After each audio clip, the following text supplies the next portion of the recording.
Enfin, aujourd'hui, la France, par la voix du président de la République, va à New York reconnaître l'État de Palestine. C'est l'aboutissement d'un long combat. Et je peux vous dire que chez moi, dans ma commune, petite commune de l'Oise, Villers-Saint-Paul, on est jumelé depuis des années avec un camp palestinien à Gaza, un camp qui aujourd'hui a disparu.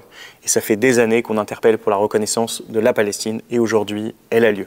Et puis elle a lieu non pas de manière isolée, c'est pas la France seule, c'est à l'occasion d'un sommet qui est coprésidé par la France et l'Arabie Saoudite. Et il y a 9 États qui s'engagent aux côtés de la France à la reconnaissance de l'État palestinien.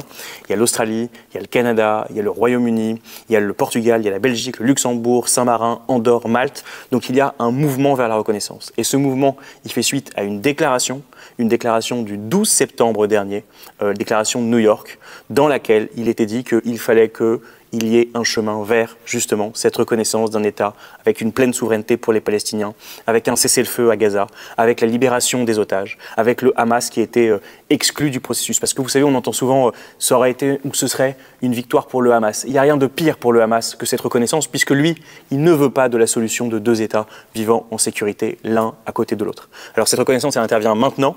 Mais elle intervient maintenant parce que c'est vital, parce que peut-être que demain, il ne pourrait plus y avoir d'État palestinien. D'abord, il y a ce qui se passe en Cisjordanie qui est occupée, avec, depuis le début de l'année 2025, près de 1 millier de checkpoints qui ont été installés, avec donc la circulation des personnes qui n'est plus garantie et un effet d'asphyxie sur l'économie.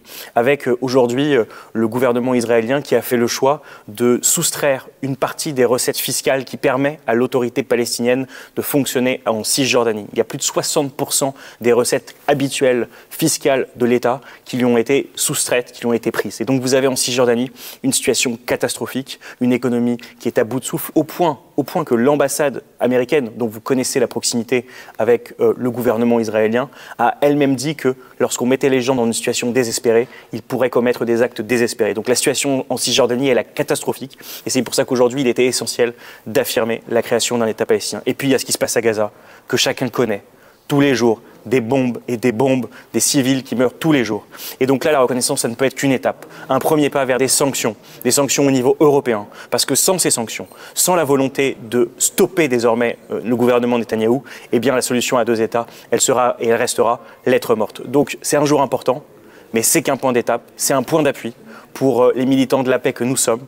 Et donc likez, partagez, commentez, faites savoir cette bonne nouvelle. Il y a la reconnaissance aujourd'hui, et puis demain la paix pour 2 États qui vivent en sécurité l'un à côté de l'autre.